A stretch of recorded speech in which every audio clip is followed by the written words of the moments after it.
Hello, hello, hello. It's coffee time where I look at the Daily Mail website. I don't know why. Why do we do it? Why? I've not looked at the Daily Mail website today, so, you know, and seeing as now the Guardian has left X, I have very little knowledge of what's happening in the world. So, first story up, Eva Longoria says she's fled Trump's dystopian America. He isn't even in yet.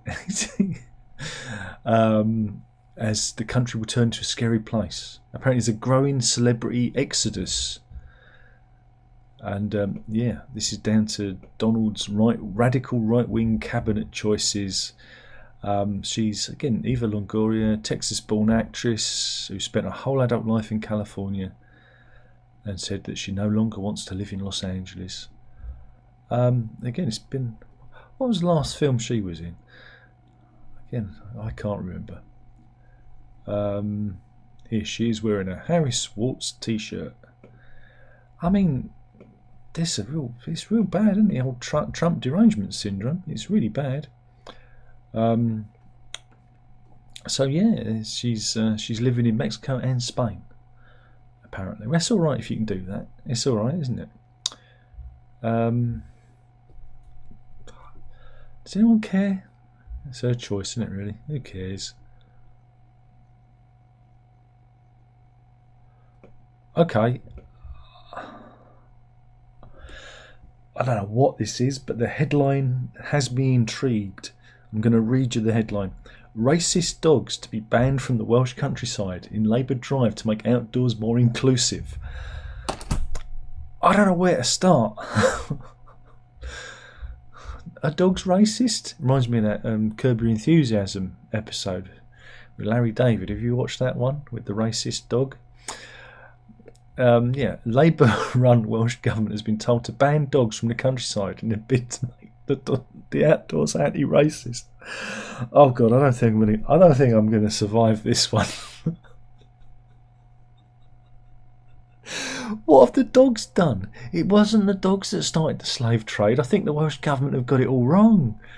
The dogs didn't start the slave trade. Yeah. Oh God. Yeah. They plan to end racism in the country by 2030. Good luck with that. Will the Welsh stop being racist to the English? That's the question. Do they still burn out their holiday homes? Do you remember that? The Welsh Liberation Front. Do you remember those guys? In reports to the Welsh government, Climate Cymru, BAME, you can't use that anymore. That's racist. You know, that's old. Has advised that dog-free zones should be created to make local green spaces more inclusive. The report was produced after a call for evidence to evaluate racism relating to climate change. Whoa, they managed to get climate change in there. The Environment and Rural Affairs and guide Labour's 2022 Anti-Racism Wales Action Plan. Meanwhile, the report has been condemned by the Welsh Conservatives as outdated virtue signalling nonsense. And here are some racist dogs with their owners. They're Westies. Westies aren't racist. My dog's... Layla's not racist. She loves everybody. Well, she ignores everyone. If you're black, white, Chinese, she will love you if you're driving a car fast. It goes...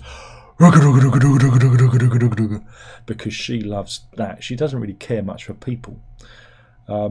Yeah, the request for dog-free areas is not elaborated on in the report, but it's to do with Wales' anti-racist plans. Okay.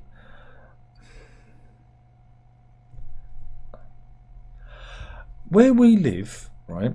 Where we live, we have it's good because we have more people from London coming out, more, you know, ethnic people, if you want to put it like that, more BAME people. So we have a mix of people living here. And we have a mix of dog owners, you know. It's not just white people have dogs, but black people have dogs too. So they would be excluding, I can think of at least like 3 black dog walkers I see on my route, right? One fella just lives around the corner. So owning a dog is white. Is that it? Is that what they're saying? Is owning a dog is a sign of my white privilege? Okay. I think I've read it all now, and here is a sign. Look, that dog can't be racist because it's black. It's black. It's a black dog. Look, no black dogs. That's racist against black dogs. I just think the dogs. It's just black dogs. Just, I get it. We ban them from beaches because of dog poop and stuff. I get that. You know, I still don't think it's fair because majority of dog owners clean up after their dogs. It's just those outliers, and again, you hit them with heavy fines. But the countryside, what are farmers going to do? Oh dear. Okay, we'll do this one now to lighten the mood somewhat with our racist dogs. This is safety concerns. This is to do with the. I've got the giggles. Good job, the missus is. Missus is out. I don't need to really bother this hard today. I don't even need to do this because the missus is not going to see this one. But yeah, this is to do with the Ministry of Defence Otterburn camp in Northumberland, and there was an incident, a safety incident, health and safety involved with an Apache attack helicopter. And you're probably thinking, what happened? Maybe, I don't know, they let off a missile by accident, or maybe they crashed, landed badly. No, what happened was a pair of Scotties were squeezed into the rear of the two-seater AH-64 chopper, which is armed with 30mm cannons and pods for Hellfire missiles. The ground crew were heading to put rain covers on the Apache after its nighttime service when they heard an unusual noise coming from within. And it became apparent that the rear cockpit was occupied with two people. Yes, they discovered a half-naked male and female squaddies having a little bit of how's your father in the helicopter. And this is both parties were serving soldiers and showed symptoms of intoxication. And they were naked from the waist down. We usually are if you're doing the hokey pokey. One man being a man in military uniform, the other being a female in civilian clothing. All right, there you go. And they're ordered out, and there's an investigation. They were detained until the chain of command of 653 Squadron and their parent unit had arrived. The Military Aviation Authority reported. This happened in 2016. Right, so it's taken a long time to investigate it. And here's a picture of a young squaddie with an Apache helicopter. Don't worry, this squaddie wasn't the guy involved. Or was it? Ooh. So there you go. And so it's just health and safety gone mad. Apparently.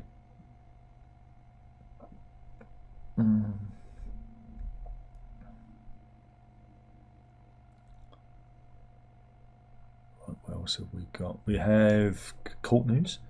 This is a story of a barrister, Claire Thomas from Merthyr Tydfil in Wales. She put in a £250,000 car crash insurance claim. Right?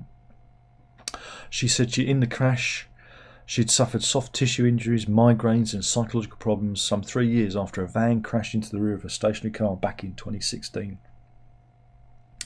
Miss Thomas, here she is, tried to claim the amount and said that even on a good day she couldn't walk further than 90 metres or stand for more than 15 minutes. But insurance company LV, whose policyholders van struck her, grew suspicious and put her under investigation.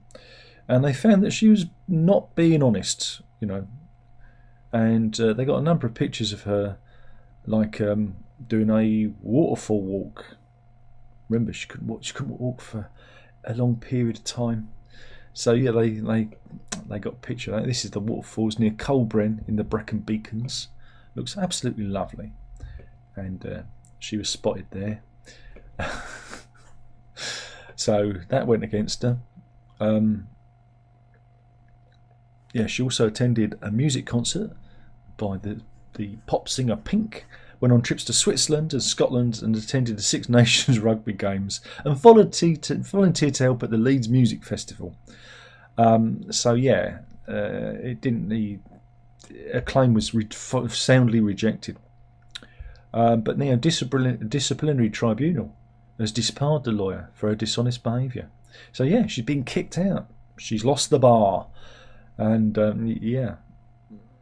So yeah, they did an extensive investigation by Clyde and Co. That was the company involved. So there you go. She's now been struck off. I mean, really, really stupid. You know, it's not good. It's not good. All council tax bill could be going up. The Labour government leader Sir Keir Starmer has allowed 5% rises. So, oi. It's not going to be good, is it? That's no good.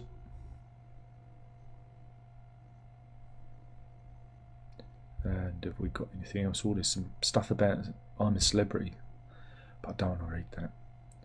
Don't want to read about that. It seems that Homebase is being rescued by the same tycoon who they describe him as a Del Boy billionaire. He's the founder of the range, and yeah, he is. Well, they call him Del Boy because look. This is Chris Dawson. He's the owner of the range, and he's. I suppose they're justified in calling him that if his number plate says it. But he stepped in, and he's going to save Homebase. He's already saved Wilco as well. So yeah, there we go. And here he is standing outside the range, which has grown in the last about 20 years, isn't it? It's been. So that's good news for those people. That's bit of consumer news there. What else have we got? Okay, professional girlfriend. I like the sound of that. Would you like a professional girlfriend or one who's a bit sloppy and not very professional at all? This is Ruby Jade. She's an Australian woman and she's lifted the lid on her life as a professional girlfriend. I think. Wait a minute. Professional girlfriend. She gets paid to hang around with men and she posts pictures like this. I think there might be another word for it. There might be another term for what she does. Personal assistant. That's it. She's a personal assistant. You thought I was going to say something else, didn't you? But yeah, here she is with counting her lolly. She's very professional. I thought she'd get paid in Bitcoin in this day and age. But yeah, she is paid $1,000 to watch her client do the horizontal pogo with another woman. She'd pay to watch. Just watch. I mean, that's good money, isn't it? I could do that. I'll do it for 20 quid. I'll come round and watch you for 20 quid. Yeah, make sure you don't fall off the bed. I'll even make you a cup of tea and a biscuit for afterwards. There you go. 'Cause a cup of tea after is always good, isn't it? Because I don't smoke. I don't have cigarettes. I have a cup of tea instead. But anyway, the 24-year-old from Brisbane revealed too much there about your private life, Darren. It's got a side hustle as a professional girlfriend, and she enjoys going on luxury holidays and enjoying meals at 5-star restaurants. But yeah, she's a sex worker. It's not professional girlfriend, and let's be honest here. But yeah, she also is a stripper as well. It's all right. It's all right if you can get that kind of work. But we're supposed to see about things that she's started doing OnlyFans in 2020. It's not a very good story. This is just a story to promote her. I thought we were going to get. It promised me, right? Here are the weirdest requests I've received. I was expecting something mind blowing. My mind isn't. I'm not impressed. I'm not impressed. So where is the mind blowing stories? There isn't any. There isn't any. Okay. I'll tell you a story. I'll make up for it, right? I've told you this story before, but in the 60s, my maternal grandmother used to work in Soho. She was a seamstress, worked the machines and that. And in Soho, very vibrant area, lots of showgirls, and sex workers, and she used to talk to these ladies. Again, used to repair some of their costumes, I believe. But one of these sex workers talked about one of the clients she had, and she said, "Yeah, I got this guy. Well, again, you got to remember it's the '60s. This fellow used to turn up in a pinstripe suit, the whole bowler umbrella." She said it was very strange. He used to come, and he'd bring a big cardboard box of cream cakes. And my nan said, "What, for you to eat them?" And she went, "No." She said, "What did he want you to do with them?" He said, "Well, what he used to do is he used to strip naked, stand in the corner, and I'd have to throw the cakes at him. And then afterwards, with all the cream oozing off of him, he'd get dressed again, put on his suit and leave, as if nothing had happened." And that's what I was looking for. That's what I was looking for. So there you go. We didn't get that. We didn't get that at all. So that was a story for you. Meanwhile, Poland has begun its 1.9 billion East Shield Wall. Yes, it's building a big, beautiful wall, which is linked with Belarus, and will have anti-tank fortifications. So yeah, it's going to have a big, beautiful wall. So that's what it's going to look like. Oh, see, everyone's copying Donald Trump now, aren't they? This is because they reckon that the border between Belarus and Poland is an access point for Russia, and they say it's to fend off potential threats from the enemy. The enemy being, and Poland's Prime Minister Donald Tusk. Do you remember him? Do you remember Donald Tusk? He was a darling of the EU. Now he's a right wing Prime Minister of Poland. Yeah. So yeah, it's to deal with growing military activity in that end of that part of the country. And here they are building said military wall. It's going to be a big, beautiful wall. Big, beautiful wall. There you go. It's a lot of razor wire there. God, blimey. So there you go. And I thought the EU was all nice and friendly. I thought there was going to have no borders. Lands without borders. Remember? Nope.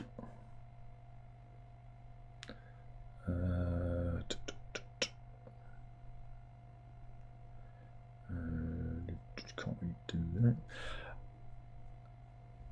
Right, here we go. This is I don't know, maybe they've got a point here. Calling people with jobs economically inactive is terrible because they're real human beings, says Work and Pensions Secretary Liz Kendall. I like to be called unemployable. Yeah, she said it's terrible to call people that because they've got feelings. Kendall told MP she didn't like the official term, but used by bodies including the Office of National Statistics, the ONS. Economically inactive. But you can be active, can't you? Because even if you're not working, again, not working can be many things. You can be a carer, you can be disabled, you can be unemployed, but you're still active because you have to buy shopping, pay the bills. So I think it's not a very good term really. I think it's not a very. I don't think it's a particularly accurate term. She remained alright when she was grilled about new government's plan to get people signed off on long-term sick and back into work. Well, again, this has come after the vid and the long COVID that people have been suffering with. But yeah, economic inactivity is characterised by the ONS as people not in employment who have not been seeking work within the last 4 weeks or are unable to start work within the next 2 weeks. That's really narrow. That is very, very narrow, isn't it? Okay. And here she is saying, even the unemployed have feelings too. Can't we just go back to call them dull scum like we used to in the 80s? The good old days. The good old days.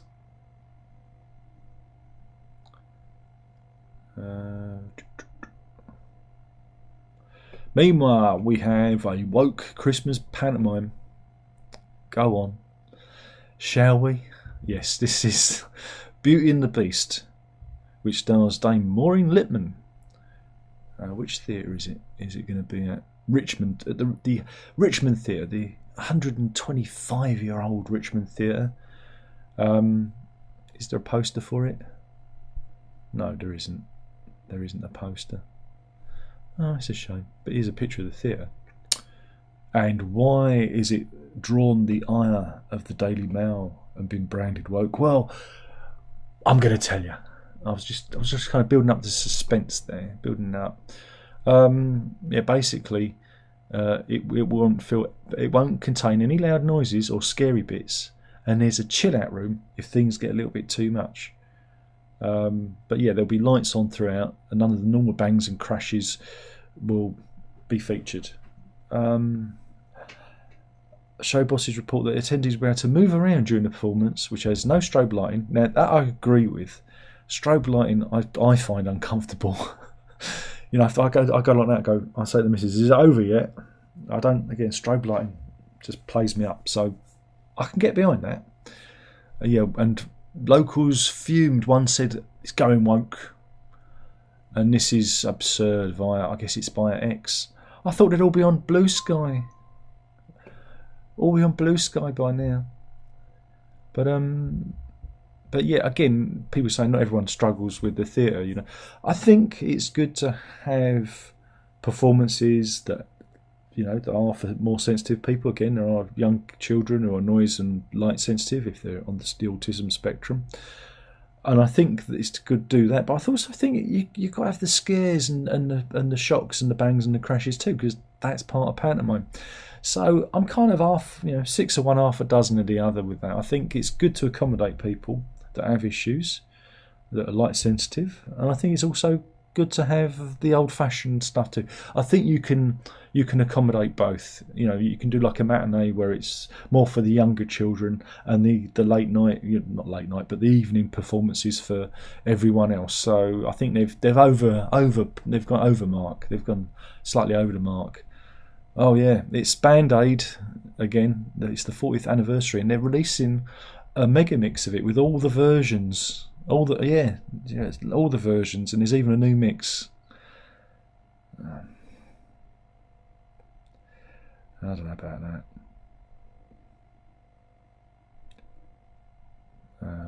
Can't do that one. What else have we got? Have we got any other good ones? I can't really do that one because YouTube. Still going on about Match of the Day. They reckon this might be a woke Gen Z reboot with Alex Scott favourite to take over from Gary Lineker. Well, she does a lot of presenting anyway, so I don't know if that's such a big surprise. I still don't know why they need pundits. Just play the blooming football, Leave the punditry for like the live matches, when you have the half time and the build up. I think punditry works well then to get you kind of G'd up for the matches. But in the midweek match of the day, you don't need people talking. Just show the football. Just show the blooming football. Save the licence fee. Why don't you? They're not going to do that though. Oh my God. This is important. Britain faces shortage of tara masala and soup.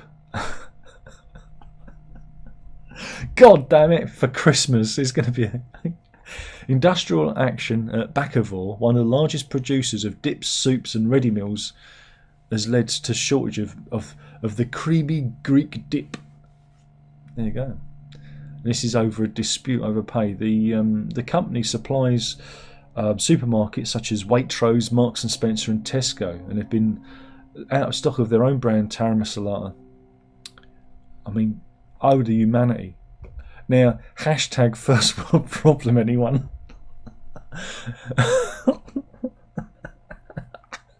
What are we going to do? It makes a change from going on about there being no turkeys or Christmas pudding. If you want to know what one looks like, it looks like that. There you go.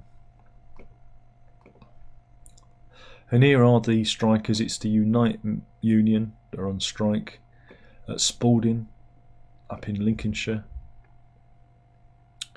And there you go. So got to make your own, don't you? Just have to make your own. So yeah, 450 staff are on strike from its 1,400 strong team. But yeah, the issue was only affecting Tara Masalata and nothing else. Though soup has also been slightly impacted. Yeah. But yeah, so there we go. And customers are searching for the dip. So I had some at Aldi apparently. What else have we got? We've got a couple of Just Stop Oil protesters. They've been charged after spraying Stonehenge with orange paint. Rajan Nadu, 73, and Neve Lynch, 22, have been charged with destroying or damaging an ancient protected monument after their stunt at Stonehenge back in June. Wiltshire police have said. Now it's taken them all that time. They ran up to the stone circle around midday and released clouds of paint against several of the monoliths. And you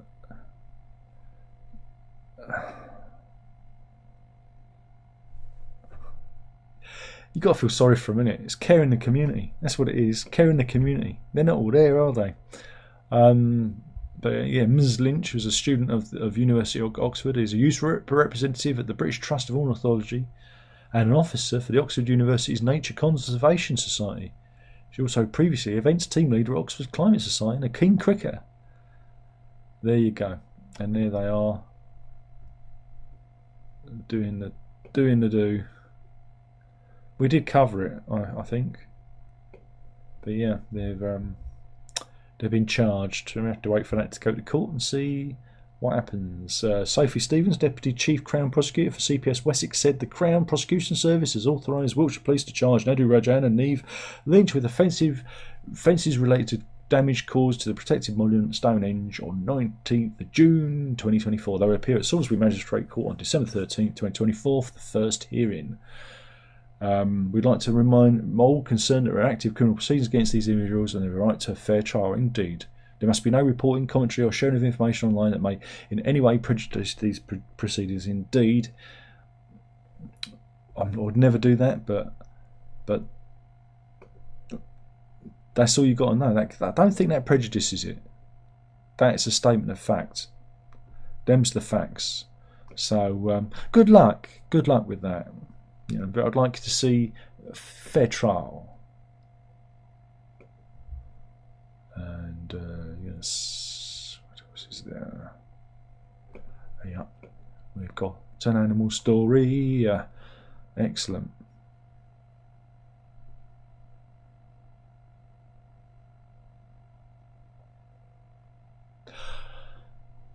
We did cover this story, but I'm going to have to use that mind trick where I change words because of the algorithm and the sensitivity of YouTube recently. We did cover this about a ring of people that were sharing very unpleasant videos featuring monkeys. Yeah, it was an international monkey torture network. Can you believe it? And the two women, there were two British women who were the ringleaders of this thing. Again, I can't even get my head around it. They got sent down, thank God. Holly Legresley, who's 37, from Kidderminster, uploaded 22 images, 132 videos on Telegram, showing the monkeys being beaten, burned, and doused in acid. Fucking hell! Oh, I shouldn't have sworn. Now I'm going to be in trouble. Why would you do that? That's upset me. That's actually upset me. Why would you do that? I can't stand things with children and animals. It really gets me. Oh, these people should be hung up by their ankles and dipped, in the stuff. Yeah, she went by the name as the Immolator. If you don't know what that means to set something on fire. And they even set on a it must have been like I can't even. I'm reading it. I can't even talk. They set up a voting mechanism where group members could decide what method of torture and death they would prefer. Oh God! And once discussed putting a monkey in a blender. And this is the monster. This is the face of evil. You walked past her on the street and wouldn't even give her a second glance. And good, thankfully, the animal rights people are out harassing them. Abso-bloody-lutely. This was at Worcester Crown Court yesterday. Again, this made the 10 o'clock news. And a co-conspirator was Legresley, and this is Adriana Orme. She's 56, and they had footage of her being arrested, and it looked like she lived in quite a nice home, you know. Yeah, Legresley was jailed for 2 years alongside her co-conspirator Adriana Orme, a married mother of 3 with a pet rescue dog who received 15 months. It was reported that Legresley tried to excuse her actions by faking a fictitious disorder known as Happy Valley Syndrome, which is an irrational hatred. You have an irrational hatred of young children and pregnant women. What? The officers interviewed and then spoke to a psychiatrist who said, no, that doesn't exist. And there was no evidence that Legresley had a severe mental illness at all. The judges told both women that the offences represented a course of conduct that can be only described as depraved, sickening and wicked. I think they should have been sent down forever for, to be analysed by psychiatrists. These people are dangerous. Because what they used to do is they got people in Thailand and Indonesia. They used to pay them to do this, to buy monkeys and torture them. And it was the BBC that broke it open. It was a year-long investigation into it, and it's just absolutely insane. And here's the other one going into court. But no, they should have got like 20 years. Just monsters, absolute monsters.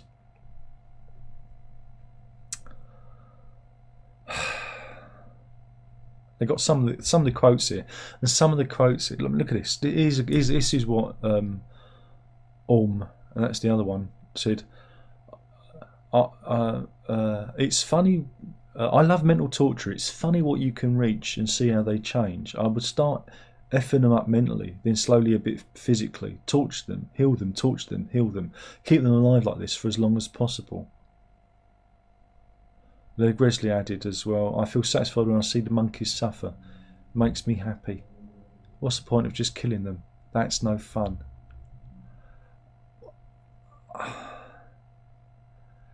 Again, it's just I think the internet brings out the real darkness in people. It's just it's an evil place. It really is. Close it down. Close down the internet.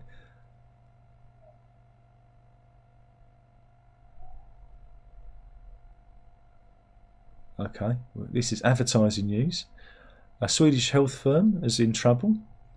The adverts, which were displayed on billboards at metro stations in Stockholm, have we got a picture? No, we haven't got a picture of the adverts.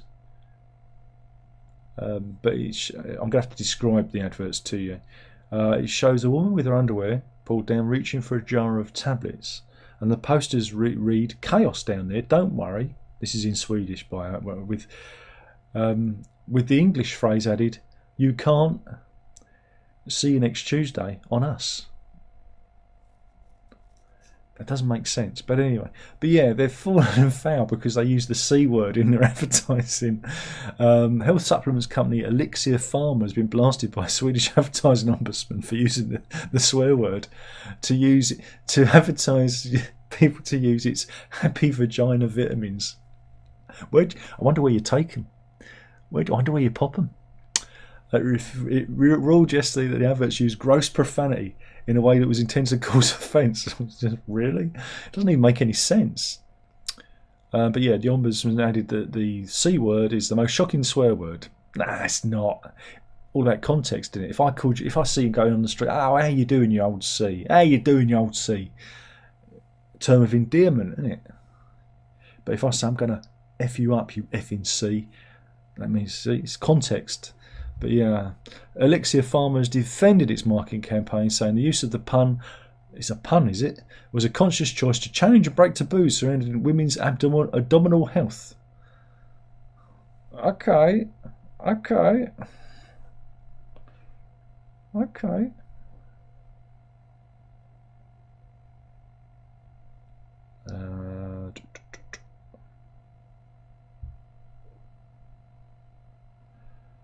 else have we got? We haven't got any. That long of it. Oh god, I've done far too long. Should I just do the animal story and sod off? Yeah, I think I can say sod off, can't I? Is sod off one of the banned words on? Oh wait a minute, I found another dog story. Oh man.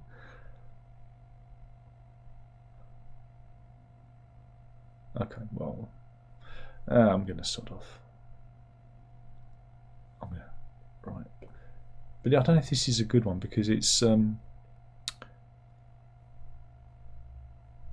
animals and their celebrity pets. It doesn't really work because you've got to know this. Nah, can't really do that one. Even though I want to do it, it doesn't really work. Anyway, a British tourist who got stuck 15,000 foot up a Peruvian mountain has described how a stray dog appeared out of the fog and led him to safety. Yes, the man known as El Guerrero Ingles, or the Blonde Englishman on social media, was hiking the famous Santa Cruz circuit near the city of Huaz when he became separated from his group. This was into the second day of his trek on the mountain. He was able to reach the picturesque Punta Union Pass at 15,000 feet above sea level, but the route was covered in dense snow, ice and thick fog. And like I said, the moment he found himself on his own, a friendly dog appeared wagging his tail. It was just like Lassie turning up. And here he is on the lost in the fog. And so yeah, he's there. And who should turn up? But look, this dog out of nowhere.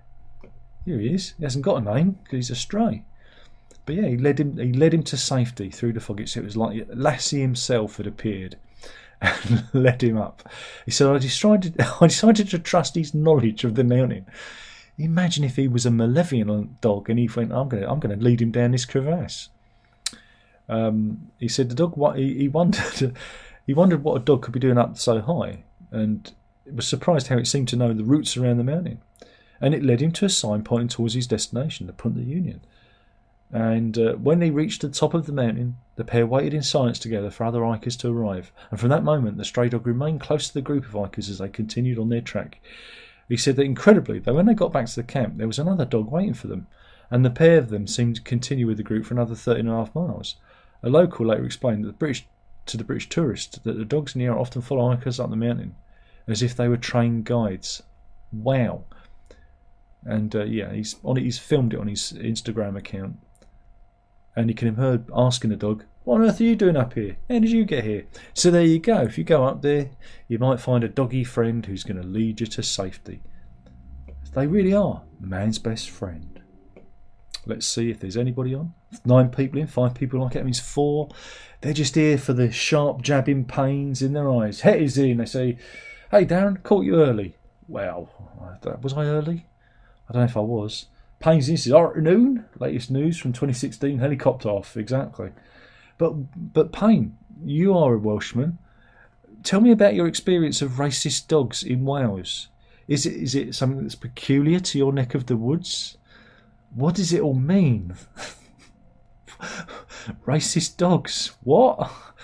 Ozzy's in. Oh, I've got to post your CD. I forgot. I'm ever so sorry. Mr. Oz, he bought a CD, and that means I like him. There's one left if anybody wants it. They're only a £5, though you can pay a little bit extra over at the Bandcamp page. Limited edition. I only had 5 made. I've got one. I think Verity might have one. And then there's the 3 that I'm selling. One person's already got one. It's gone out the door. Ozzy's one's up there. Oz, do you want me to sign it, or do you want to leave it like that? How would you like it? Do you want it signed? Do you want me to scribble on it for you? But I will. Sorry, I forgot to post it. Oops.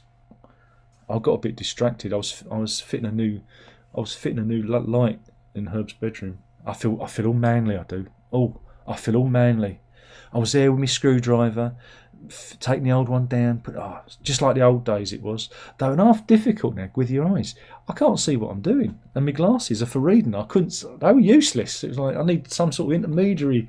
I was using me phone to take pictures so I could kind of get. It's terrible it was. They don't tell you that when you get old. Payne says Russia's going to go around the other side of the wall, aren't they? The Maginot Line 2.0.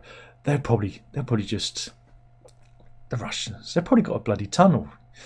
Runs in. All right, Clive. Oz says need a stiff whiskey after that story, indeed. And Andrew says I'm in today. Dog camp. Well, she's not in present. She's at the bottom of the stairs, I think. And Oz wants it signed. Will do. I could sign it now. Should we do a live signing? Let's do a live signing, right? I'm going to give you a choice. Do you want gold? Do you want metallic blue? Or do you want silver? I wouldn't go with that one because that one I painted. I signed one the other day and it all went a bit funny. I don't know if it's the cheap cardboard that Prog magazine uses. Look, there's one left. See, here it is. Here it is. I'm going to choose gold for you. All right, I'm going to do a gold one. All right.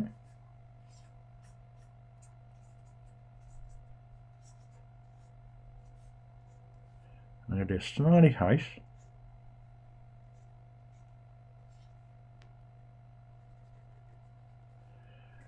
See? Done a smiley face. And then another big sign. There you go. I signed it for you. There you go. Oh, I feel like a celebrity now. I feel famous, I do. I really do. Don't smudge it, don't worry. I'll let it dry. It will dry now. Let's see. So there we go. Thank you for watching. Hopefully you've enjoyed it. If you haven't, I don't know what I'm doing. Like I said, there's one left. There's one left. So head on over to the Bandcamp page, which is music.downlock.com. That works now after my web host fudged up the DNS entries. Hooray, we got it working again. And that's it. Thank you for watching. I'm going to make myself a boiled egg sandwich. I thought I'd treat myself, you know, on brown bread. A lovely diabetic friendly sandwich for me. So I'm off. That was the news. Killing the channel, one video at a time. You know you've got to drink up. Ta-ta.